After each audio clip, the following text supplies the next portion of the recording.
أعوذ بالله من الشيطان الرجيم بسم الله الرحمن الرحيم إن الحمد لله نحمده ونستعينه ونستغفره ونعوذ بالله من شرور أنفسنا ومن سيئات أعمالنا من يهده الله فلا مضل له ومن يضلل فلا هادي له وأشهد أن لا إله إلا الله وحده لا شريك له وأشهد أن محمدا عبده ورسوله رب اشرح لي صدري ويسر لي أمري واحلل عقدة من لساني يفقهوا قولي ربنا زدنا علما. السلام عليكم ورحمة الله وبركاته. அல்ஹம்துலில்லாஹ். இன்னைக்கு சூரா அல் கௌசர் அப்படிங்கிற அந்த சூறாவினுடைய வசனங்களை பார்த்துட்டு இன்ஷால்லா நம்ம அதனுடைய விளக்கத்துக்கு உள்ள போலாம். أعوذ بالله من الشيطان الرجيم بسم الله الرحمن الرحيم إنا أعطيناك الكوثر فصل لربك وانحر إن شانئك هو الأبتر. அளவிலா கருணையும் இணையிலா கிருபையும் உடைய அல்லாஹ்வின் திருப்பெயரால் ஆரம்பம் செய்கின்றேன். நபியே, நாம் உமக்கு கௌசரை அருளினோம். எனவே நீர் உம் இறைவனுக்காகவே தொழுவீராக, பலி குர்பானியும் கொடுப்பீராக. திண்ணமாக உம் பகைவன் தான் வேறறிந்தவன் ஆவான். அல்ஹம்துலில்லாஹ். இன்னைக்கு நம்ம பார்க்க போற சூரா அல் கௌசர். எல்லாருக்கும் கௌசர் அப்படிங்கிற சூறாவினுடைய ரொம்ப ஃபேமஸ். நம்ம அடிக்கடி சின்ன சூறாவா இருக்கிறதுனால தொழுகையில அதிகமா ப்ரிஃபர் பண்ணக்கூடிய சூறா இல்லைங்களா? இந்த ஆத்தையனாக்கள், கௌசர், குல்ஹு அல்லாஹு அஹத் இதெல்லாம் அடிக்கடி ஓதக்கூடிய சூறாக்கள். எனக்கு ரொம்ப குட்டியா இருக்கு, சீக்கிரமா முடிச்சிடலாம், ஒரு 10 செகண்ட் 15 செகண்டுக்குள்ள அப்படிங்கிற மாதிரி. சோ இவ்வளவு நாள் நம்ம ஓதி இருக்கோம் இந்த சூறாவை, அல்ஹம்துலில்லாஹ். பட் அதனுடைய அர்த்தம் என்ன அப்படிங்கிறத நம்ம தெரிஞ்சுக்கிட்டோம் அப்படின்னா இன்ஷா அல்லாஹ் இன்னும் நம்மளுடைய தொழுகையில் அதிகமான கவனத்தோட நம்ம இன்ஷா அல்லாஹ் தொழலாம். சரிங்களா? பிஸ்மில்லாஹிர் ரஹ்மானிர் ரஹீம். இன்னா அஅதைனாகல் கௌசர். நபியே, நிச்சயமாக நாம் உமக்கு கௌசர் என்ற தடாகத்தை கொடுத்திருக்கின்றோம். தடாகம், கௌசர் என்பது ஒரு தடாகத்தினுடைய பெயர். சரிங்களா? சோ ஃபர்ஸ்ட் கௌசர் அப்படின்னு சொல்லி பாத்தீங்க அப்படின்னா இந்த சூறால 3 வசனங்கள் தான் இருக்குது. இது 108வது அத்தியாயத்தினுடைய சூறா. 3 வசனங்கள் தான் இருக்கு. ரொம்ப சின்ன சூறா. இது மக்காவில் இருக்கும் பொழுது அருளப்பட்ட சூறா. சரிங்களா? குர்ஆனிலேயே மிகவும் ரொம்ப சுருக்கமான சின்ன சூறா எதுன்னு கேட்டோம் அப்படின்னா கௌசர் சூறா தான். ரொம்ப சின்ன, த ஷார்டஸ்ட் சூறா ஆஃப் த குர்ஆன் அப்படின்னு பாத்தீங்கன்னா ரொம்ப இருக்கிறதுல குர்ஆன்ல சின்ன சூறானா இன்னா அவத்தைனா கல் கௌசர். மிக பெரிய சூறா எதுங்க? அதுக்கா தெரியுமா ஐடியா? சூரத்துல் பக்ரா குர்ஆன்லயே 286 வசனங்களோட மிகப்பெரிய சூறாவாக இருக்கிறது. சின்ன சூறா பாத்தீங்க அப்படின்னா சூரா அல் கௌசர். சரிங்களா? ஓகே, இப்போ இந்த சூறாவுல என்ன சொல்லிருக்காங்க அப்படின்னு சொல்லி பார்ப்போம். இன்னா அஅதைனாகல் கௌசர். நிச்சயமாக நாம் உமக்கு கௌசரை அருளினோம். கௌசர், கௌசர் அப்படிங்கிறது என்னன்னா ஒரு நீர் தடாகம். சரிங்களா? அந்த தடாகம் எப்படிப்பட்டதாக இருக்கும் அப்படிங்கிற தன்மை இன்ஷா அல்லாஹ் நம்ம உள்ள போறப்ப பார்க்கலாம். அல்லாஹ் சுப்ஹானஹு வ தஆலா இந்த முதல் வசனத்துல நிச்சயமாக அப்படின்னா நாம் உமக்கு அருளினோம், நாம் உமக்கு அருளினோம். அதாவது ஒரு யார்கிட்ட சொல்றாங்கன்னா நபி ஸல்லல்லாஹு அலைஹி வஸல்லம் அவங்கள பார்த்து அவங்களுக்கு சொல்றாங்க. எப்படின்னா, நபியே, நிச்சயமாக இந்த கௌசர் அப்படிங்கிற அந்த தடாகத்தை நாங்க உங்களுக்கு என்ன பண்ணோம்? அருளினோம். சோ கௌசர், கௌசர் அப்படிங்கிறது என்னன்னு பாத்தீங்கன்னா, அப்படிங்கிறது கிஃப்ட், பரிசு கொடுப்போம்ல. இப்போ நம்ம யாருக்காவது ஏதாவது ஒரு நல்ல விஷயம் செஞ்சுட்டாங்க, இப்ப நம்மளே கிளாஸ் எடுத்துக்குவோம், நம்ம எல்லாரும் உங்களை ஊக்குவிக்கும் விதமாக நீங்க தீன் பக்கம் நல்லா வரணும், புரிதலோட இருக்கணும், நம்மளுடைய வாழ்க்கையில நடைமுறைப்படுத்தணுங்கிறப்ப ஒருத்தருக்கு ஒருத்தர் நம்ம என்ன பண்றோம்? நம்மள பரிசு கொடுத்து அவங்கள என்கரேஜ் பண்ணி பண்றோம். இல்ல அவங்க பண்ண விஷயத்தை பாராட்டும் விதமாக அவர்களுக்கு பரிசு கொடுக்கிறோம். சரிங்களா? அப்ப அப்படிங்கிறது என்னன்னா யஹ்தா என்கின்ற வார்த்தையில இருந்து வந்ததுதான் அஹ்தைனா. சரிங்களா? அப்படின்னா என்னன்னா பரிசு. அது யாருக்காவது ஒருத்தவங்களுக்கு கொடுக்கறது. எப்போ கொடுக்கறது, ஏன் கொடுக்கறது அப்படிங்கிற ஒரு விஷயம் இருக்கு இல்லைங்களா? இப்ப நம்ம பார்த்தோம், நாம சில பேருக்கு பரிசு ஒருத்தருக்கு ஒருத்தர் எடுத்து கொடுத்துக்கிறோம். ஒண்ணு ஊக்குவிப்பதற்காக, இல்ல ஒரு விஷயத்த அவங்க நல்ல முறையில செய்ததற்காக அவர்களை பாராட்டும் விதமாக அப்படிங்கிறது ஒண்ணு இருக்குல்ல. அப்ப எப்ப கொடுக்குறோம், ஏன் கொடுக்குறோங்கிற ஒரு விஷயம் இருக்கு. சரிங்களா? அப்போ இந்த இயகுதா என்கின்ற வார்த்தையிலிருந்து வந்ததுதான் அகத்தைனா. அகத்தைனா என்பது பரிசு. அந்த பரிசு எதுவாக இருந்தது? கௌசர் அப்படிங்கிற தடாகம் தான் நபி ஸல்லல்லாஹு அலைஹி வஸல்லம் அவர்களுக்கு அல்லாஹ் சுப்ஹானஹு வ தஆலா பரிசா கொடுத்திருக்கேன் அப்படின்னு சொல்லி சொல்றான். சரி, எப்ப கொடுத்தாங்க, ஏன் கொடுத்தாங்கன்னு சொல்லி பாத்தீங்கன்னா, அல்லாஹ் சுப்ஹானஹு வ தஆலா நபி ஸல்லல்லாஹு அலைஹி வஸல்லம் அவர்களின் மீது சந்தோஷமா பொருந்தி கொண்டாங்க. அவங்கள குறித்து ரொம்ப சந்தோஷம் கொண்டாங்க. யாரு? ஏன் அப்படின்னா, ஏன் அல்லாஹ் சுப்ஹானஹு வ தஆலா நபி ஸல்லல்லாஹு அலைஹி வஸல்லம் அவர்கள் மேல சந்தோஷமா அவங்கள பொருந்தி கொண்டாங்க அப்படின்னா, அவர்கள் செய்த காரியத்தை குறித்து. நபி ஸல்லல்லாஹு அலைஹி வஸல்லம் அவர்கள் என்ன காரியம் செஞ்சாங்க அப்படின்னு பார்த்தோம்னா பார்ப்போம் நம்ம. இப்ப அகுதா அப்படிங்கிறது வந்து ஒரு பரிசு, ஒரு கிஃப்ட். அது வந்து எதற்காக கொடுக்குறாங்கன்னா, அந்த பொருளை, அந்த பரிசை வாங்குவதற்கான தகுதி உடையவராக அவங்க இருந்தாங்க ஸல்லல்லாஹு அலைஹி வஸல்லம். சரிங்களா? அப்போ இன்ன அதைனாக, நிச்சயமாக இந்த பரிசை பெறுவதற்கு உண்டான தகுதியை பெற்றவர்கள் யார் என்றால் முஹம்மது நபி ஸல்லல்லாஹு அலைஹி வஸல்லம். ஏனென்றால் அதற்கு தகுந்தாற் போன்ற அந்த வேலையை, காரியத்தை அவங்க செஞ்சிருக்காங்க. என்ன காரியம் அப்படிங்கறத நம்ம பார்ப்போம். சரிங்களா? இப்ப அகுதா அப்படிங்கிறது என்ன? இப்ப நம்ம என்ன பார்த்தோம்? அகுதைனா அப்படிங்கிறது இகுதா என்கின்ற வார்த்தையிலிருந்து வந்தது. அகுதா அப்படிங்கிறது என்னன்னா ஒரு பரிசு. அந்த பரிசு எப்படிப்பட்ட பரிசு அப்படின்னு சொல்லி பாத்தீங்க அப்படின்னா, மிகவும் பெருசு, ரொம்ப பெரியது. மற்றவற்றையோடு அதை ஒப்பிட்டு பார்க்கும் பொழுது இந்த அகுதா என்கின்ற பரிசு என்பது மற்ற பொருள்களோடு, மற்ற பரிசுகளோடு ஒப்பிட்டு பார்க்கும் பொழுது முழுமையானதாக இருக்கிறது. அது ரொம்ப பெருசா இருக்குது. சரிங்களா? இங்கிலீஷ்ல சொன்னா the gift that is very grand. சரிங்களா? வெரி பிக், ரொம்ப பெருசு, ரொம்ப பயங்கரமானதா இருக்கும். அந்த பரிசை பெறுவதற்கு முழு தகுதி உடையவராக நபி ஸல்லல்லாஹு அலைஹி வஸல்லம் அவர்கள் இருந்தார்கள். சரிங்களா? இஹ்தா என்பது பரிசு. அதிலிருந்து வந்த வார்த்தை தான் அஹ்தைனா. சரிங்களா? அஹ்தா அப்படிங்கிறது என்னன்னா, அது வந்து மிகவும் பிரம்மாண்டமான பெரிய பரிசு அப்படிங்கறது அர்த்தம். சரிங்களா? சோ இந்த இடத்துல இன்ன அஹ்தைனாக, இப்போ நிச்சயமாக இந்த கௌசர் என்கின்ற இந்த தடாகத்தை பரிசாக பெறுவதற்கு உரிய முழு தகுதியுடையவர்கள் முஹம்மது நபி ஸல்லல்லாஹு அலைஹி வஸல்லம் அவர்கள் என்று அல்லாஹ் சுப்ஹானஹு வ தஆலா இந்த வசனத்துல குறிப்பிடுறாங்க. சரி, கௌசர் அப்படிங்கிறது என்ன அப்படின்னு பாத்தீங்கன்னா, கௌசர்னா தடாகம், நீர் வரும் அப்படிங்கறத பார்த்தோம். லிட்ரலா இதுக்கு என்ன அர்த்தம் அப்படின்னு பாத்தீங்கன்னா, ஹைருல் கதீர். ஹைர்னா என்ன சிஸ்டர் அர்த்தம் சொல்லுங்க பார்க்கலாம். நல்லது. நல்லது. ஜஸாக்குமுல்லாஹு ஹைர் அப்படின்னு சொல்றோம்ல. ஹைர் அப்படிங்கிறது என்னது? நன்மை. அதுக்கு எதிர்பதம் என்ன சிஸ்டர்? முன்னாடி ஒரு சூறால பார்த்தோம். பாப்போம் யார் சொல்றீங்கன்னு. ஹைர், ஷர். எக்ஸாக்ட்லி, மாஷாஅல்லாஹ். யார் சொன்னீங்க சிஸ்டர்? ஆயிஷா. ஓகே, மாஷாஅல்லாஹ் சிஸ்டர் ஆயிஷா. ஓகே, ஹைர் அப்படிங்கறதுனுடைய எதிர்பதம் என்னன்னா ஷர். நம்ம பார்த்திருக்கோம் முன்னாடி சூறாலே. ஹைருக்கும் ஷர்ரும் என்ன பண்ணானா அல்லாஹ் சுப்ஹானஹு வ தஆலா எப்படி இது பண்றாங்கங்கறத நம்ம பார்த்தோம். சரிங்களா? அப்போ ஹைருல் கதீர் அப்படிங்கிறது என்னன்னா, ஹைர் அப்படிங்கிறது நன்மை. அந்த நன்மை எப்படிப்பட்டதாக இருக்கிறது அப்படின்னா கதீர். கதீர்னா என்னன்னா பெரியது, ஏராளமான, நல்ல, அதாவது அதனுடைய அளவிலும் சரி, அதனுடைய தன்மையிலும் சரி, அது மிகவும் பெரியதாக இருக்கிறது.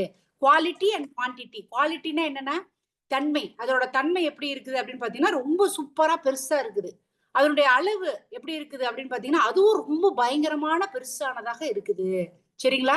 அப்போ அதனுடைய அந்த தன்மையிலும் அதனுடைய அளவிலும் அது மிகப்பெரிய அந்தஸ்தை பெற்றதாக இருக்கிறது. எது அப்படின்னு பாத்தீங்கன்னா இந்த கௌசர் என்கின்ற தடாகம். சரிங்களா? இது இப்படிதான் வந்து என்ன பண்ணுவாங்கன்னு பாத்தீங்கன்னா அரபுகளால் இந்த மாதிரி அழைக்கப்பட்டது. சரிங்களா? எப்படி அப்படின்னா ஹைருல் கசீர் என்பது அதனுடைய அளவிலும் அதனுடைய தன்மையிலும் அது மிகப்பெரிய அந்தஸ்தை பெற்றதாக, மிகவும் மதிப்பிற்குரியதாக இருக்கக்கூடிய ஒன்றை அவர்கள் கௌசர் என்று அழைத்தார்கள். யாரு? அரபியர்கள். சரிங்களா? அப்போ இந்த கௌசர் என்கிறது என்னன்னா இந்த மாதிரியான தடாகத்தை அல்லாஹ் சுப்ஹானஹு வ தஆலா நபி ஸல்லல்லாஹு அலைஹி வஸல்லம் அவர்கள் இந்த உலகத்தில் செய்த காரியத்திற்காகவும் பணிக்காகவும் அவர்கள் என்ன பண்ணாங்க அப்படின்னா பரிசாக வழங்கினாங்க. அல்ஹம்துலில்லாஹ், சுப்ஹானல்லாஹ். எல்லா புகழும் அல்லாஹ்வாகிய இறைவன் ஒருவனுக்கே.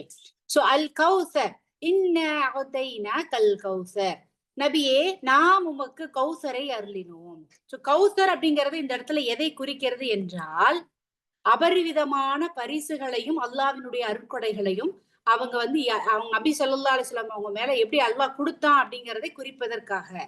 சரிங்களா? ஒரு விஷயம் என்ன பார்த்தோம் அப்படின்னா, கௌதருங்கிறது ஒரு தடாகம், நீர் தடாகம்.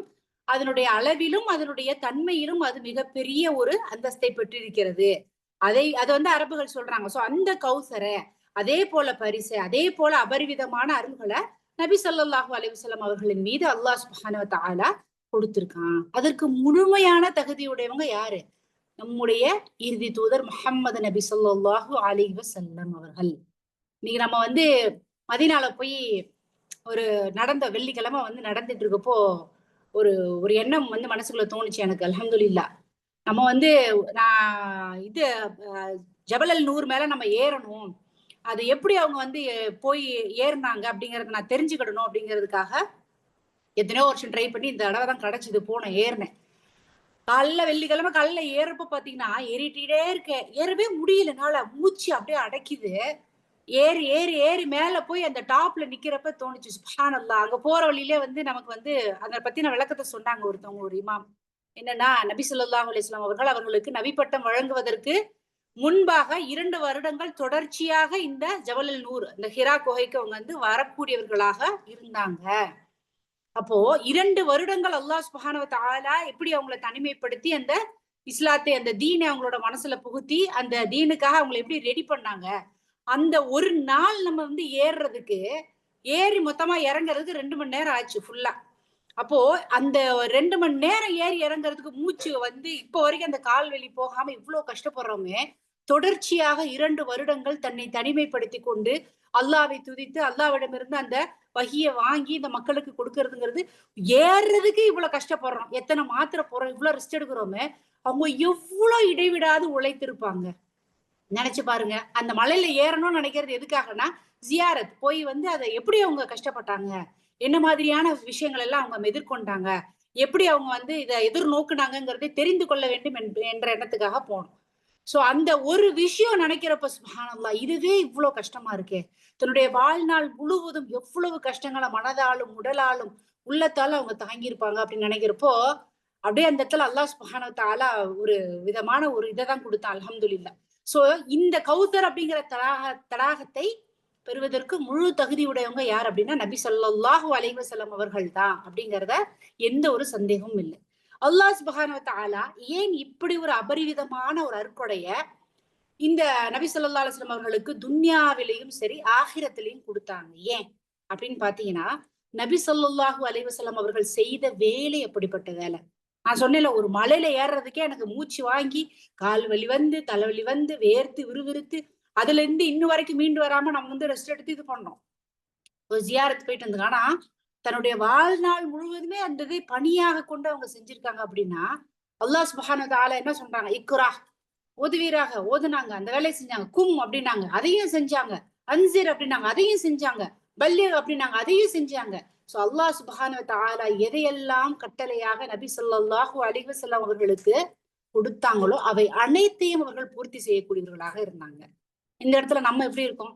அல்லாஹ் நமக்கு எத்தனையோ விதமான கட்டளைகளை குர்ஆன் மூலமாக, நபி ஸல்லல்லாஹு அலைஹி வஸல்லம் அவர்களின் மூலமாக இந்த குர்ஆன்ல நமக்கு அருளி இருக்கான்.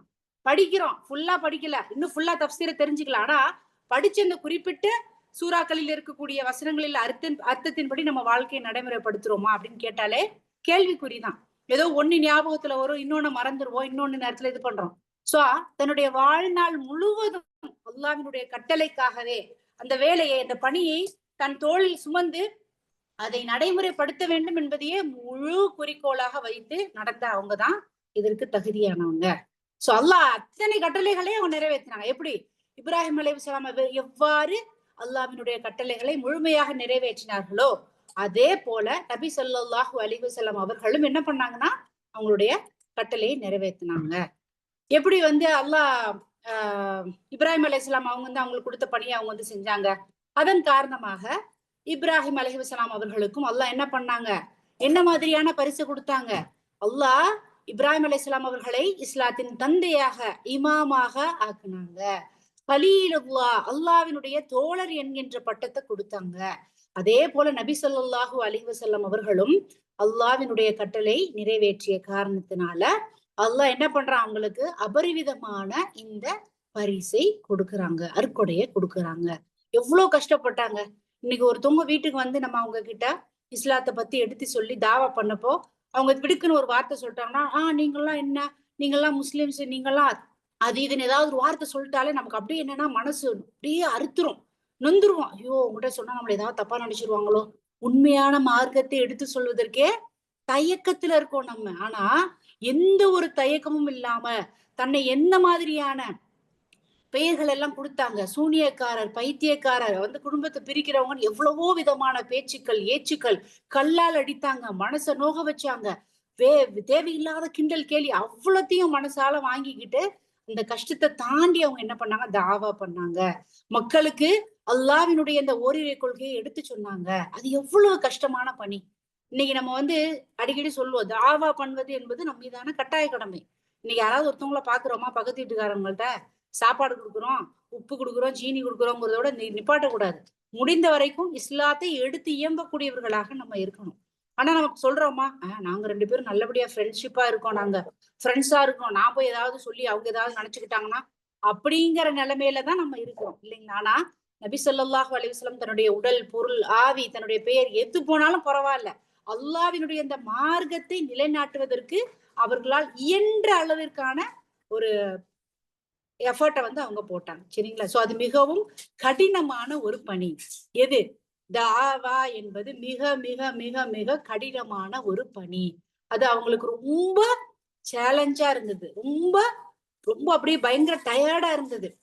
ஆனாலும் தன்னுடைய வாழ்க்கை முழுவதும் நபி ஸல்லல்லாஹு அலைஹி வஸல்லம் அவர்கள் என்ன பண்ணாங்க, அந்த வேலையே முழு நேரமாக அவங்க என்ன பண்ணாங்கன்னா எடுத்துக்கொண்டார்கள். சோ அவங்க கிட்ட சொல்லப்பட்டது, ஃபைதா ஃபரஅத ஃபன்சப், அவர்கள் ஓய்வில்லாம அவங்களுடைய அந்த உழைப்பு வந்து இருந்தது. அதுக்கு முடிவு என்பதே கிடையாது. தொடர்ச்சியான பணிகளை மேற்கொண்டாங்க. எப்படி? அல்லாஹ்வை பகலிலும் இரவிலும் வணங்கக்கூடியவர்களாக அவங்க இருந்தாங்க. மக்களுக்கு போதிப்பவர்களாக இருந்தாங்க. அல்லாஹ்வினுடைய பாதையில் போர் செய்யக்கூடியவர்களாக இருந்தாங்க. சோ தன்னுடைய வாழ்நாள் முழுவதும் முழு நேரத்தையும் அல்லாஹ்வினுடைய பாதைக்காகவே செலவழித்தவர்களாக இருந்தாங்க. நம்ம என்ன நோக்கத்திற்காக படைக்கப்பட்டிருக்கோம்? அல்லாஹ்வை திருப்திப்படுத்துவதற்கு வேற, அல்லாஹ்வை வணங்குவதற்கு வேற, அல்லாஹ்வை புகழ்வதற்கு வேற, எல்லாம் தெரியும். ஆனா நம்ம என்ன பண்றோம்? முக்காவாசி நேரம் இல்ல, 90% நேரத்தை எதுக்காக செலவழிச்சிட்டு இருக்கோம்? சம்பாதிக்கிறதுக்கு, வீடு கட்டுறதுக்கு, பிள்ளைங்களை படிக்க வைக்கிறதுக்கு, நகை வாங்குறதுக்கு, இடம் வாங்குறதுக்கு, இதுக்குதான் நம்ம வந்து செலவழிக்கிறோம். அதுக்காக அது செய்யக்கூடாதுன்னு சொல்லல. ஆனா நாம் படைக்கப்பட்டதின் நோக்கம் இதுதான் அப்படிங்கிறது எல்லாருக்கும் தெரியும். கேட்டா டக்கு டக்கு டக்குன்னு சொல்லுவோம். கொஸ்டின் கேட்டா ஆன்சர் சொல்ற மாதிரி. ஆனா நாம செயல்முறைகள் எப்படிப்பட்டதாக இருக்கிறது அப்படின்னு பார்த்தோம்னா, இந்த உலகத்தை துன்யாவை நோக்கியதாக தான் இருக்கிறது. இதுல இருந்து நாம் என்ன படிப்பினை எடுத்துக்கொள்ள வேண்டும்? அல்லாஹ் இவ்வளவு பெரிய பரிசை, இவ்வளவு பெரிய அருட்கொடையை ஏன் தரான் அப்படின்னா, அவ்வளவு பெரிய பணி செஞ்சிருக்காங்க. நம்ம பார்த்திருக்கோம், தாயிஃப்ல போயிட்டு நம்ம மீகாத் அங்கதான் இஹ்ராம் எடுக்கிறப்ப போறோங்க. அந்த மலைகளை பாக்குறப்ப அப்படியே ஜிப்ரில் அலைஹிஸ்ஸலாம் ஞாபகம் வருது. சோ எவ்வளவு கஷ்டப்பட்டாங்க. அந்த குழந்தைகளை வந்து தூண்டி விட்டு தாயிஃப் வாசிகளை கல்லால எரிஞ்சு நபி ஸல்லல்லாஹு அலைஹி வஸல்லம் அவர்களுடைய பாதத்துல ரத்தம் சொட்டி, தான் போட்டிருக்கக்கூடிய காலணியில அது ஒட்டி அப்படியே அப்படி ரத்தம் சொட்ட சொட்ட அவங்க நடந்தாங்க. ஜிப்ரில் அலைஹிஸ்ஸலாம் கேட்டாங்க, இந்த மக்களை இந்த இரு மலைகளுக்கு இடையே வச்சு நசுக்கி கொன்றவான்னு கேட்டாங்க. அப்பயும் பொறுமையாக என்ன பண்ணாங்க, இல்ல, எதிர்காலத்தில் வரக்கூடிய சந்ததிகள் நிச்சயமாக இஸ்லாத்தை ஏற்றுக்கொள்வார்கள். இப்படிப்பட்ட பொறுமை, சகிப்புத்தன்மை, வேதனையை தாங்கக்கூடிய உள்ளம் யாருக்கு இருக்குங்க? இன்னும் ஈஸியா நம்ம சொல்ற அளவுக்கான அந்த பணியை அவர்கள் செய்து விடல. பக்கத்து வீட்டுக்காரவங்ககிட்ட ஒருத்தவங்ககிட்ட சொல்றதுக்கு நம்ம எவ்வளவு தயக்கம் காட்டுறோம். இந்த உலகத்தில் இருக்கக்கூடிய அனைத்து மனிதர்களையும் அல்லாஹ்வினுடைய ஓரிரை கொள்கையின் பால் ஈர்க்கக்கூடிய அளவிற்கான பொறுமையையும் அந்த இதையே அவங்க கொண்டிருக்காங்க. சோ அப்படிப்பட்ட மனிதராகிய ஸல்லல்லாஹு அலைஹி வஸல்லம் அவர்களுக்கு இப்படிப்பட்ட கௌசர் என்கின்ற தடாகம் பொருத்தமானதாகத்தான் இருக்கிறது. சரிங்களா? சோ சிறந்த முறையில் அல்லாஹ் சுப்ஹானஹு வ தஆலா ஒரு மனிதனுடைய முயற்சிக்கு தகுந்தார் போன்ற பரிசை தான் வழங்குவான். தகுந்தார் போன்ற பரிசை தான் நிச்சயமாக வழங்குவான். எல்லா புகழும் அல்லாஹ்வுக்கே. அனைத்து புகழுக்கும் உரியவன் அல்லாஹ்வாகி அவனை தவிர வேறு ஒருவரும் கிடையாது. சோ நம்மளும் எந்த அளவிற்கு மார்க்கத்திற்காக நம்மளுடைய முயற்சிகளை நம்ம எவ்வளவுக்கு எவ்வளவு போடுறோம், அல்லாஹ் எவ்வளவுக்கு எவ்வளவு நமக்கு கட்டளையிட்டதை நம்ம செயல்படுறோம் அப்படிங்கிறதை பொறுத்து நமக்கும் நம்மளுடைய தகுதிக்கு ஏற்றாற் போல அந்தஸ்தை அல்லாஹ் சுப்ஹானஹு வ தஆலா இன்ஷா அல்லாஹ் வழங்குவானாக. சரிங்களா? சோ நம்மளுடைய பெர்ஃபார்மன்ஸ், நம்மளுடைய செயல்முறைகள் ரொம்ப சிறப்பானதாக இருந்தா நமக்கு அல்லாஹ் கொடுக்கக்கூடிய அருட்கொடைகளும் மிகவும் சிறந்ததாக இருக்கும். சரிங்களா? சோ அவுத்தைனா கல் கௌசர். ஏன்னா அல்லாஹ் ஒரு செயலை செய்வதை பாராட்டக்கூடியவனாக இருக்கிறான். சரிங்களா? சோ தன்னுடைய அடிமைகள் செய்யக்கூடிய முயற்சிகளுக்கு அவனை நிச்சயமாக அல்லாஹ் பாராட்டாமல் விட்டு போவது கிடையாது. நம்ம சாதாரண மனுஷங்க, அழிந்து போகக்கூடிய சரீரத்தை கொண்ட நம்மளே ஒருத்தவங்க செஞ்ச ஒரு விஷயத்த பாராட்டி சூப்பரா பண்றீங்க, மாஷா அல்லாஹ் ஜமீல், மாஷா அல்லாஹ் அல்ஹம்துலில்லாஹ், அல்லாஹ் அவன் தரட்டும் இதை தரட்டும்னு சொல்லிட்டு எவ்வளவு சொல்றோம். அழிந்து போகக்கூடிய சரீரத்தை கொண்டவங்கன்னா அனைத்தையும் படைத்து பரிபக்குவப்படுத்தக்கூடிய நாயனாகி அல்லாஹ் சுப்ஹானஹு வ தஆலா அர்ஷின் மீது அமர்ந்திருக்கக்கூடிய அவனுடைய அந்த அந்த மேன்மையை நினைச்சு பாருங்க. அப்படிப்பட்டவன் சொல்லியிருக்கக்கூடிய கட்டளைகளை நம்ம நடத்தணும் அப்படின்னா நிச்சயமாக நம்மை ஒருபோதும் நம்முடைய முயற்சிகளுக்கு அவன் நம்மை பாராட்டாமல் விட்டுவிட போவது கிடையாது. அதை மனசுல வச்சுக்கிடுங்க. சின்ன முயற்சியாக இருந்தாலும் சரி, இதுக்கு முன்னாடி நம்ம பார்த்தது அதுதான். சின்ன விஷயம் தானே அப்படின்னு சொல்லிட்டு பொடுபோக்காக இருந்துடக்கூடாது. சின்ன சின்ன விஷயங்கள் தான் அல்லாஹ் சுப்ஹானஹு வ தஆலா பெரிய நன்மை அடைவதற்கான வழியை நமக்கு ஏற்படுத்தி தருவான் அப்படிங்கிறத மறந்து விடக்கூடாது. சோ அகத்தைனா அப்படிங்கறத நீங்க கவனித்தீர்கள் என்றால் நல்லா தெரியும். அது வந்து இறந்த காலத்தில் இருக்கிறது. இறந்த காலம்னா என்னன்னா பாஸ்ட் டென்ஸ், ஏற்கனவே நடந்து முடிந்த ஒரு விஷயம்.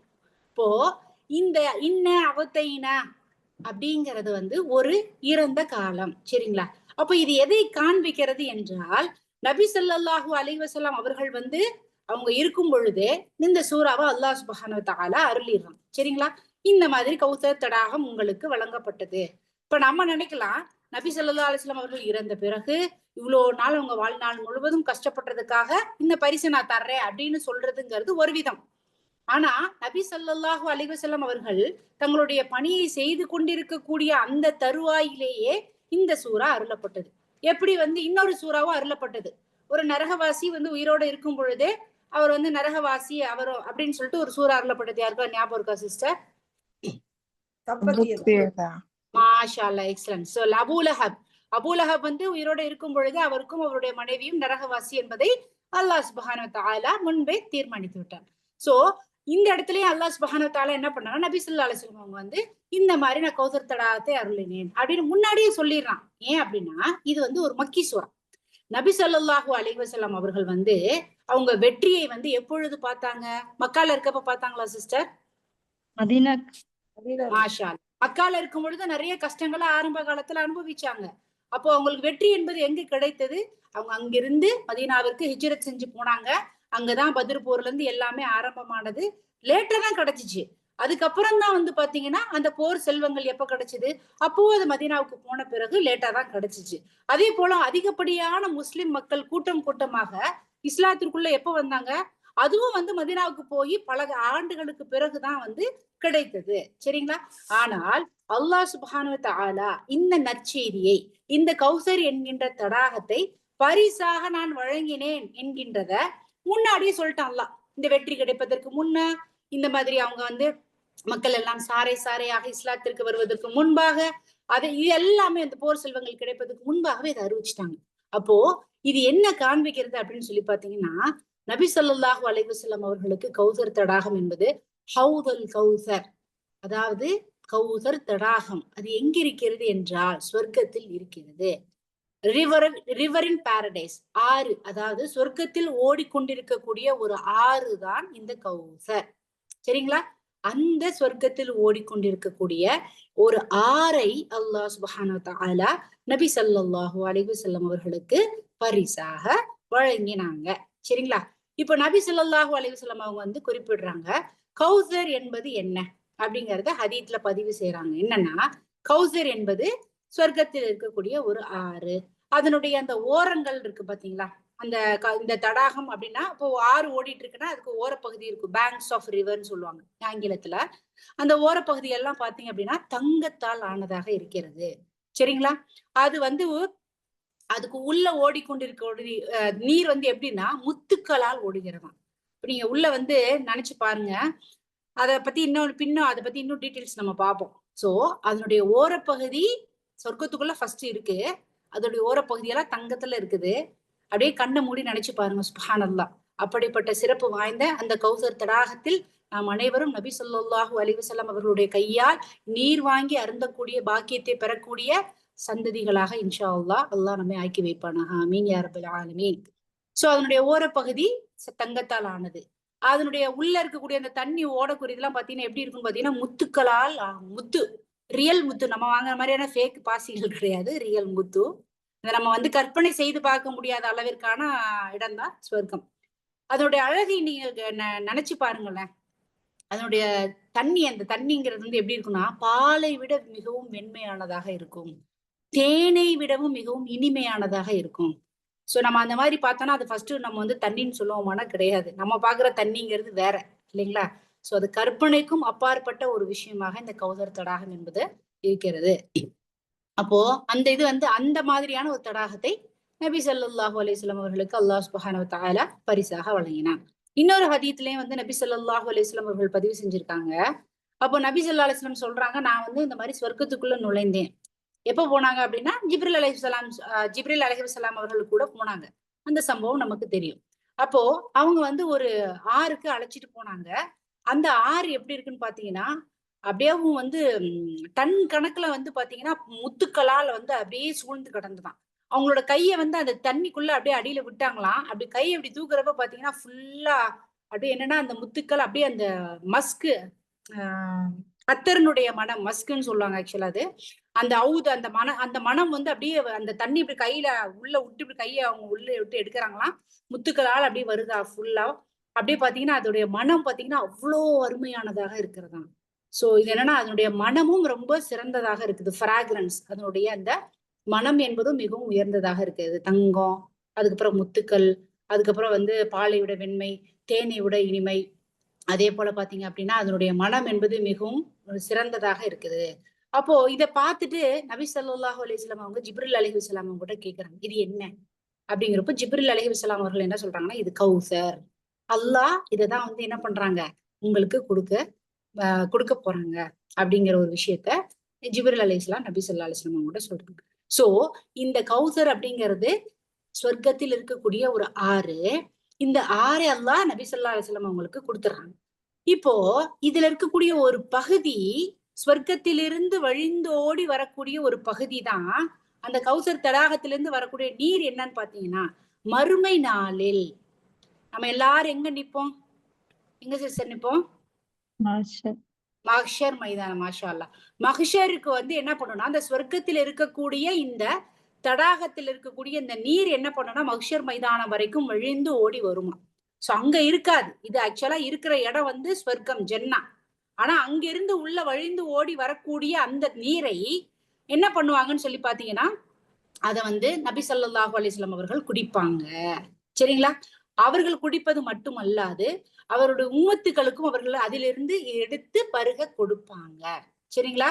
சோ இதுல என்னன்னு பாத்தீங்கன்னா யாரெல்லாம் நபி ஸல்லல்லாஹு அலைஹி வஸல்லம் அவர்கள் சொல்லித்தராத ஒரு விஷயத்தை அவர்கள் பின்பற்றுகிறார்களோ அவர்கள் இந்த தடாகத்தில் இருந்து நீரை அருந்துவதற்கான வாய்ப்பை இழந்து விடுகிறார்கள். சரிங்களா? அவர்கள் அதிலிருந்து நீர் அருந்துவதற்கு அல்லாஹ் அவர்களுக்கு அனுமதி கொடுப்பது கிடையாது. இப்ப இங்க ஒரு ஃபுல் ஸ்டாப் வச்சுட்டு நம்ம ஒரு கமா போட்டு ஒரு டிஸ்கஸ் பண்ணலாம். நபி சொல்லித்தராத விஷயங்களை நம்ம என்னென்ன நிறைய விஷயங்கள் பின்பற்றுறோம். நம்மளோட ஹோம்ஒர்க் இன்னைக்கு உட்கார்ந்து முடிச்சதுக்கு பிறகு ஒரு நோட் எடுத்து எதெல்லாம் நபி ஸல்லல்லாஹு அலைஹி வஸல்லம் நமக்கு சொல்லித் தரல, ஊர்ல நமக்கு எதெந்த பிதத்தான விஷயங்களை, இட்டுக்கட்ட பிற்பட்ட விஷயங்கள் எல்லாம் சொல்லி தராங்களோ அதையெல்லாம் தவிர்த்தால் மட்டுமே இப்படிப்பட்ட சிறப்பு வாய்ந்த இந்த கௌசர் தடாகத்திலிருந்து நீர் அருந்துவதற்கான பாக்கியத்தை நமக்கு தருவான். ஏனென்றால் இன்னொரு ஹதீத்ல பதிவு செய்யப்பட்டிருக்கிறது, நிச்சயமாக இந்த ஆறு என்பது என்னுடைய இறைவனிடம் இருந்து மேன்மையும் வல்லமையும் பொருந்திய என்னுடைய இறைவனிடமிருந்து எனக்கு வாக்களிக்கப்பட்ட அபரிவிதமான ஒரு நன்மையாகும். இதுல வந்து இந்த ஒரு குளம், அதாவது அந்த ஆறுல இருந்து சொர்க்கத்துல இருந்து வருதுல்ல மஹ்ஷர் மைதானத்துக்கு, அப்ப அங்க வந்து தேங்கி நிக்கக்கூடிய இந்த தண்ணில இருந்து நான் மறுமை நாள்ல என்ன பண்ணுவேன், அங்க மக்களுக்கு என்ன பண்ணுவேன், இதுல இருந்து எடுத்து கொடுப்பேன். ஆனா எடுத்து கொடுத்துட்டே இருக்கிறப்ப வந்து பாத்தீங்கன்னா அதனுடைய அந்த எடுத்து கொடுக்கக்கூடிய அந்த கண்டெய்னர்ஸ் இப்ப நம்ம தண்ணி அள்ளி குடிக்கிறதுக்கு நமக்கு என்ன தேவைப்படும்? ஏதாவது ஒரு குவளை, ஒரு கப்பு ஏதாவது தேவைப்படும் இல்லைங்களா? அப்போ அங்க அந்த கௌசர் தடாகத்துல இருந்து எடுத்து குடுக்கறப்போ அங்க என்ன மாதிரியான எடுத்து கொடுக்கக்கூடிய அந்த குவளைகள், கண்டெய்னர்ஸ்ன்னு சொல்லலாம் ஆங்கிலத்துல. அது வந்து எப்படின்னா, நட்சத்திரங்கள் எப்படி நம்ம வானத்தை பாக்குறப்ப எவ்வளவு நட்சத்திரம் இருக்கும்? அதிகப்படியா எண்ண முடியாதுல்ல. அத மாதிரி அந்த ஓடையில வந்து என்னன்னு பாத்தீங்கன்னா, அவ்வளோ எடுத்து குடிப்பதற்கான அந்த கண்டெய்னர்ஸ் வந்து இருக்குமா. அந்த குவளைகள் வந்து இருக்குமா. நீங்க புரிஞ்சுக்கிறதுக்காக நான் சொல்றேன். சரிங்களா? அப்போ அதுல இருந்து எடுத்துட்டு போய் என்ன பண்ணுவாங்க? இந்த மஹ்ஷர் மைதானத்தில் அல்லாஹ்வினுடைய பாதையையும், நபி ஸல்லல்லாஹு அலைஹி வஸல்லம் அவர்களுடைய பாதையும் பின்பற்றியவங்க வந்து நிப்பாங்க இல்லைங்களா? அவங்கள்ட்ட போய் எடுத்து குடுப்பாங்க, குடிப்பாங்க. அப்போ நினைச்சு பாருங்க. நம்மளும் அதுல ஒருத்தவங்களா இருக்கணுங்கிறதை எல்லாம் வல்ல அல்லாஹ் சுப்ஹானஹு வ தஆலா ஆமீனாக ஆக்கி தரட்டும் நமக்கு. அப்ப இத குடுத்துட்டே இருக்கிறப்ப என்ன பண்ணுவாங்கன்னு சொல்லி பாத்தீங்கன்னா, ஒரு சில நபி ஸல்லல்லாஹு அலைஹி வஸல்லம் உம்மத்துகளிலே ஒரு கூட்டத்தார் தடுக்கப்படுவாங்க. அப்ப அதுல நெருங்குறப்போ நபி ஸல்லல்லாஹு அலைஹி வஸல்லம் வந்து கேட்பாங்க, அல்லாவே இவரும் என்னுடைய உம்மத்து தானே, ஏன் உங்களை வந்து நீ இதுல வந்து குடிப்பதற்கு அனுமதிக்கல அப்படின்னா, அவர் நீர் சொல்லித் தராத விஷயங்களை இட்டுக்கட்டி அவங்க செஞ்சாங்க. இன்னைக்கு 40 நாள் ஃபாத்தியா, 3வது நாள் ஃபாத்தியா, 7வது நாள் ஃபாத்தியா, 10ஆம் நாள் ஃபாத்தியா, ஒரு வருஷம் ஃபாத்தியா, 2 வருஷம், 3 வருஷம் இதெல்லாம் நபி ஸல்லல்லாஹு அலைஹி வஸல்லம் சொல்லி தந்தாங்களா? நபி ஸல்லல்லாஹு அலைஹி வஸல்லமோட பிறந்த நாளை கொண்டாட சொல்லி தந்தாங்களா? கல்யாண நாள் கொண்டாடுறோம், பர்த்டே கொண்டாடுறோம். அல்லாஹ் 2 பெருநாள் தான் சொல்லியிருக்கான். இதெல்லாம் இல்லப்பா ஒரு ஃபன்னுக்கு. குழந்தைங்க ரொம்ப விரும்புறாங்க. பாவம் மனசு உடைஞ்சு போயிருவாங்க. சின்ன பிள்ளைங்க. அவங்கள வந்து திருப்திப்படுத்துவதற்காக நம்ம செய்றோம். இல்ல ரொம்ப பெருசாலாம் செலிப்ரேட் பண்ணல. பாட்டெல்லாம் போடல. புது ட்ரெஸ் வாங்கி ஒரு 10 பேருக்கு ஏழைகளுக்கு சாப்பாடு குடுத்து, அது பண்ணி யாருங்க சொல்லி தந்தா இதெல்லாம்? யாரு சொல்லி தந்தா? இதெல்லாம் என்ன அப்படின்னா இன்னோவேஷன், பித்அத் இல்லாத ஒரு விஷயத்த நபி ஸல்லல்லாஹு அலைஹி வஸல்லம் அவர்கள் சொல்லித் தராத ஒரு விஷயத்த நம்ம என்ன பண்றோம்? ஏற்படுத்துறோம். நம்மள பார்த்து பின்னாடி இருக்கக்கூடிய சந்ததிகள் செஞ்சிருந்தாங்கன்னா, அந்த மாதிரி பாவம் வேற எதுவும் கிடையாது. இன்னைக்கு மஸ்ஜிதுல் குபா. குபாங்கிறது என்ன அப்படின்னு பாத்தீங்கன்னா, நபி ஸல்லல்லாஹு அலைஹி வஸல்லம் அவர்கள் வந்து முதலில் மதீனாவில் கட்டிய பள்ளி. அந்த பள்ளியில போய் நம்ம தொழுறது 2 ரக்காத் தொழுறது அப்படிங்கிறது பாத்தீங்கன்னா, ஒரு உம்ரா செய்ததற்கான நன்மை நமக்கு கிடைக்கும்னு சொல்லியிருக்காங்க. ஓகே. போறோமா, உது பண்றோமா, 2 ரக்காத் தொழுதுட்டு, முடிஞ்சா துவா செஞ்சுட்டு வரணும். ஆனா, அங்க இருக்கக்கூடிய கதவுகள் எல்லாம் வச்சு போய் பாத்தீங்கன்னு வச்சுக்கோங்க, அப்படியே துணிய வச்சு தேய்க்க, காபால போய் பாத்தீங்கன்னா, அப்படியே அவங்களோட துணிய வச்சு தேய்க்க, காபால விரல்கள வச்சு எழுதிட்டு இருப்பாங்க. அவங்களுடைய தேவைகள் எல்லாம் வந்து எழுதி அல்லாஹ்ட்ட லெட்டர் அனுப்புறாங்களாம். எழுதுவாங்க. சுப்ஹானல்லாஹ் அது எவ்வளவு பெரிய அதிகமான ஒரு பித்அத் செய்றாங்க. ஜபலுல் ரஹ்மா அப்படிங்கிற ஒரு இடம் இருக்கு அரஃபாத்ல. அங்க போனீங்கன்னா, அந்த இதுல இருக்கக்கூடிய சுவர்கள் அந்த பில்லர்ல அதுலயும் ஃபுல்லா ஸ்கெட்ச், பென்சில் எல்லாத்தையும் எடுத்துட்டு போய் எழுதுறாங்க. ஹிரா குகைக்கு போனோம்னா, அங்க போய் அந்த ஹிரா குகைக்குள்ள போய் 2 ரக்காயத்து தொழணும்னு கூட்டம் முண்டிக்கிட்டு அடிச்சு நிக்குது. கீழ நிக்கிறவங்க சொல்றாங்க இமாம்கள். அங்க வந்து ஜியாரத் பண்றதுக்காக தான். அத வந்து ஜஸ்ட் போய் நீங்க பார்க்கறதுக்கு தான் போணுமே தவிர, அங்க போய் தொழறதோ, அங்க போய் வந்து துவா செய்றதோ எதுவுமே கிடையாது. சொல்லி தந்தாங்களா நபி ஸல்லல்லாஹு அலைஹி வஸல்லம் அவங்க? சொல்லி தரல. இப்ப இந்த மாரி சொல்லி தராத விஷயத்த அதாவது அவங்களுடைய வழியை பின்பற்றுவது என்பது அவங்க நமக்கு என்ன சொல்லியிருக்காங்க? இத செய்யுங்க. இத செய்யாதீங்க. இப்படி பண்ணுங்கங்கிறத தான் செய்யணும். ஆனா நம்ம அத மாத்திரம் செய்ய மாட்டோம். இந்த சுன்னத்தான விஷயங்கள செய்ய மாட்டோம். ஆனா நபி ஸல்லல்லாஹு அலைஹி வஸல்லம் அவர்கள ரொம்ப வந்து மேன்மைப்படுத்தி உயர்த்துறேங்கிற பேர்ல நம்ம என்ன பண்றோம்? இல்லாத பித்அத்துக்களை, இல்லாத விஷயங்கள செஞ்சு பாவத்தை செய்யக்கூடியவங்களா தான் நம்ம இருக்கிறோம். சோ இந்த கௌசர் தடாகம் படிக்கிறோங்கிறதுல இருந்து நாம் தெரிந்து கொள்ள வேண்டிய விஷயம். ஃபாத்தியால இருந்து தேவையில்லாதது, வளைகாப்பு, கல்யாணம் பண்றேங்கிறதுல அதுல ஒரு 4 ஒரு அனாச்சாரங்கள், பிள்ளை பிறந்தா அதுல ஒரு 7 அனாச்சாரங்கள், மூத்தானா அதுல ஒரு 7 அனாச்சாரங்கள், பிறந்தாலும் அனாச்சாரம், இறந்தாலும் அனாச்சாரங்கிற மாதிரி இஸ்லாத்துல இல்லாத விஷயங்கள மெட்டி போறதுல இருந்து, கருமணி போறதுல இருந்து, கல்யாணத்துக்கு இப்படிதான் இருக்கணும், இந்த கலர் புடவை தான் உடுத்தணும், கருப்பு போடாதீங்க ஆகாது, சிவப்பு போடுங்க, இது பண்ணுங்க, மஞ்சள் கலர் போடுங்க. இன்ன வரைக்கும் கல்யாணம் பண்றவங்க நான் பார்த்திருக்கேங்க. எனக்கு தெரிஞ்சு இதுவரைக்கும் முஸ்லிம்கள் அவங்களுடைய இந்த கேலண்டர்ல முஸ்லிம்கள் கேலண்டர்ல கல்யாண தேதி குறிக்கிறப்ப திருப்பி நல்ல நேரம் எது, ராகு காலம் எதுன்னு பார்த்து கல்யாணம் பண்றவங்க தாங்க இது வரைக்கும் நான் பார்த்திருக்கேன். என் குடும்பத்திற்கு உட்பட உள்ள இருக்கவங்க முதற்கொண்டு, வெளியில இருக்கவங்க முதற்கொண்டு, நான் வந்து எந்த நேரமா இருந்தாலும் நமக்கு எது கன்வீனியன்ட்னு பார்த்து வச்சிருக்கோமா? இல்ல. இப்ப வரைக்கும் சொல்றேன். சுப்ஹானல்லாஹ், அஸ்தக்ஃபிருல்லாஹ். அல்லாஹ் நம்ம இதுல இருந்து காப்பாற்றுவானாக. கேலண்டர் எடுக்குறாங்க, பின்னாடி திருப்புறாங்க. ராகு காலம் எது, இந்த காலம் எதுன்னு சொல்லி நான் முழிக்கிறேன். இது என்னது இது? அஸ்தக்ஃபிருல்லாஹ். அப்போ அந்த அளவுக்கு மடமை உள்ளவர்களாக நம்ம இருக்கிறோம். இதெல்லாம் உடைச்சு எறிஞ்சிட்டு வரணுங்க. கௌசர் தடாகத்துல இருந்து வாங்கி குடுக்கறது அவ்வளவு ஈஸி கிடையாது. அவ்வளவு ஈஸி கிடையாது. நபி ஸல்லல்லாஹு அலைஹி வஸல்லம் அவங்க பட்ட கஷ்டத்துக்குலாம் நம்ம படுறதெல்லாம் ஒண்ணுமே கிடையாது. அப்போ முடிந்த வரைக்கும் அவர்கள் நமக்கு சொல்லித் தந்த விஷயங்களை மட்டும் செய்தாலே நமக்கு அது போதுமானது. அல்லாஹ் நம்மை புரிந்து கொள்ளக்கூடியவனாக இருப்பான். அத விட்டுட்டு நான் இல்ல ரொம்ப எக்ஸ்ட்ரா பண்றேன், நான் ரொம்ப அதுவா பண்றேங்கிறதெல்லாம் தேவையே இல்ல. தேவையில்ல. ரொம்ப பில்டப்பே தேவையில்ல. நார்மலா செஞ்சோம்னா அல்ஹம்துலில்லாஹ் அல்லாஹ் நம்மை புரிந்து கொள்ளக்கூடியவனாக இருப்பான். இஸ்லாமிய மார்க்கம் என்பது ரொம்ப எளிமையானதுங்க, ரொம்ப ஈஸியானது. அதை நம்மளே ஏன் கஷ்டப்படுத்தி வர்றவங்களோ, ஐயோ இப்படி கஷ்டமானதா, ஏன் இப்படி, ஏன் அப்படிங்கிற அளவுக்கு ஆக்கி வைக்கணும் முதல்ல. அதுல இருந்து இன்ஷா அல்லாஹ் நம்ம அல்லாஹ் சுப்ஹானஹு வ தஆலா காப்பாற்றுவானாக.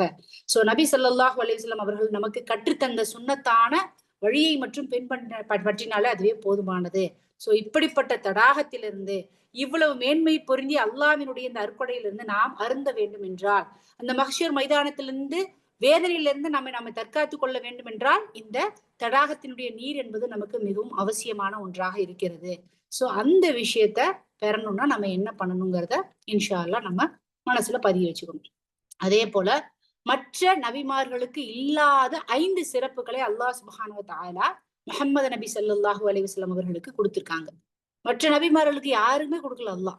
எத்தனை நபிமார்கள் லட்சக்கணக்கில் வந்திருக்காங்க. 25 நபிமார்களை பற்றி குர்ஆன்ல அல்லாஹ் குறிப்பிட்டிருக்கான்.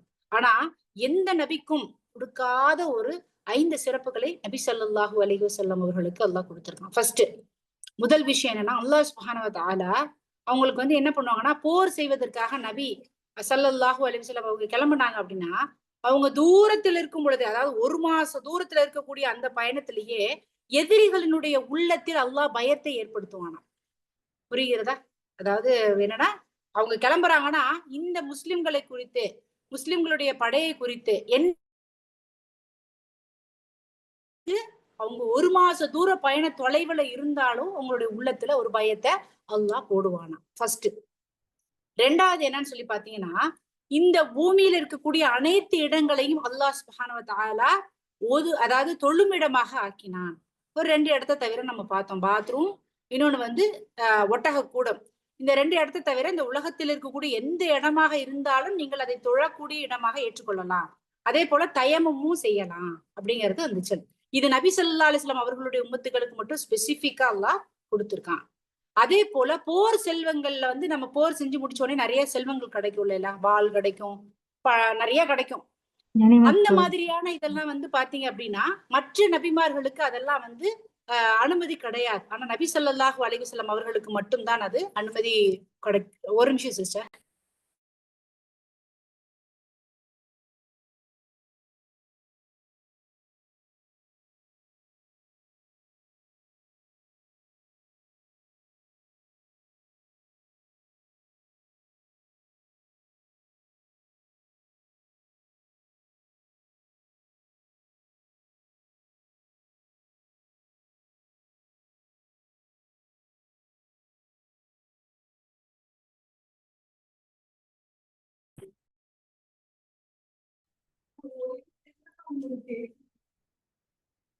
இரண்டாவது பாத்தீங்க அப்படின்னா நம்ம தொழுமிடமாக, மூன்றாவது பாத்தீங்க அப்படின்னா இதுல வந்து பனி இஸ்ரவேலர்களுக்கு என்னன்னு சொல்லி பாத்தீங்க அப்படின்னா அவங்களுக்கு அல்லாஹ் சுப்ஹானஹு வ தஆலா கொடுக்கல. ஆனா அந்த போர் செல்வங்களை எடுக்கக்கூடிய அந்த இதை வந்து அல்லாஹ் சுப்ஹானஹு வ தஆலா முஹம்மது நபி ஸல்லல்லாஹு அலைஹி வஸல்லம் அவங்களுக்கு வந்து கொடுத்தாங்க. இப்ப பனி இஸ்ரவேலர்களுக்கு எல்லாம் என்னன்னு பாத்தீங்க அப்படின்னா, இப்ப இருக்கக்கூடிய யூதர்கள் இந்த சர்வநாசம் பண்ணிட்டு இருக்காங்களே அந்த யூதர்கள் வந்து அவங்க போர் செல்வங்கள் கிடைச்சிச்சுன்னா அவங்களுக்கு அல்லாஹ் அதை நீங்க அதுல இருந்து எடுத்துக்கிட கூடாதுன்னு சொல்லிட்டு அது ஒரு இடத்துல வைக்க சொல்லி அல்லாஹ் வானத்திலிருந்து வந்து என்ன பண்ணுவாங்க, ஒரு இதை கொண்டு அந்த போர் செல்வங்கள் எல்லாம் எடுத்துட்டு போயிருவாங்களாம். அதை எடுப்பதற்கு அவர்களுக்கு அனுமதி கிடையாது. ஆனா நபி ஸல்லல்லாஹு அலைஹி வஸல்லம் அவங்களுக்கு கொடுத்தாங்க. அதே போல பாத்தீங்கன்னா அஸ்ஸஃபா, அதாவது நாளை மறுமையில அல்லாஹ் கிட்ட இந்த மக்களுக்காக ஏற்று வாதாடக்கூடிய இன்டர்செஸ் பண்றதுக்கான ஒரு பாக்கியத்தையும் அல்லாஹ் சுப்ஹானஹு வ தஆலா நபிக்கு கொடுத்திருக்காங்க. அஞ்சாவது, ஒவ்வொரு நபிமார்களும் அந்த குறிப்பிட்ட சமுதாயத்தவர்களுக்கு தான் அனுப்பப்பட்டாங்க. ஆனா நபி ஸல்லல்லாஹு அலைஹி வஸல்லம் அவர்கள் மட்டும்தான் இறுதி வரை இருக்கக்கூடிய அனைத்து உம்மத்துகளுக்கும் ஒரே மாணவியாக அவங்க என்ன பண்ணாங்கன்னா அனுப்பப்பட்டாங்க. சோ ஏன் அப்படின்னு பாத்தீங்கன்னா, அத்தல்லு அல ஹைரி கஃபாயிலிஹி, அதாவது என்ன சொல்லுவாங்கன்னா, ஒரு நல்ல விஷயத்த நம்ம யாருக்காவது காமிச்சோம் அப்படின்னா அந்த நல்ல விஷயத்த காண்பித்ததற்கான நன்மையை நம்மளும் அடைவோம் இல்லைங்களா. இப்போ இந்த தீனையே நபி ஸல்லல்லாஹு அலைஹி வஸல்லம் அவர்கள் பரப்புவதற்கு எவ்வளவு கஷ்டப்பட்டாங்க. அப்போ இப்ப இன்ன வரைக்கும் இருக்கக்கூடிய நம்ம எல்லாருமே என்ன பண்றோம் அப்படின்னா அவங்களுக்கு நம்ம ஸலவாத்து சொல்றோம், அவங்கள புகழ்றோம், அவங்களுடைய பாதையை பின்பற்றுவதற்கான முயற்சிகள் பண்றோம், சுன்னத்தை கற்றுக்கொண்டு இருக்கிறோம். அப்போ இதற்கான எல்லா நன்மைகளும் யாருக்கு போயிட்டே இருக்கும் அப்படின்னு பாத்தீங்கன்னா நபி ஸல்லல்லாஹு அலைஹி வஸல்லம் அவர்களுக்கு. சோ அப்போ இந்த கௌசர் தடாகம் என்கின்ற அளவுக்கு மிக பிரம்மாண்டமான ஒரு பரிசு என்பது அவங்களுக்கு கிடைக்கிறது அப்படிங்கிறது தகுதியானதுதான் அப்படிங்கிறத நம்ம தெரிந்து கொள்ளலாம். சோ இன்ஷா அல்லாஹ் அடுத்த வாரம் இதனுடைய தொடர்ச்சி நம்ம வந்து பார்க்கலாம். சுப்ஹானல்லாஹி பிஹம்திஹி சுப்ஹானக்கல்லாஹும்ம பிஹம்திக் அஷ்ஹது அல்லா இலாஹ இல்லா அன்த அஸ்தக்ஃபிருக வ அத்தூபு இலைக். அஸ்ஸலாமு அலைக்கும் வரஹ்மத்துல்லாஹி வபரகாத்துஹு.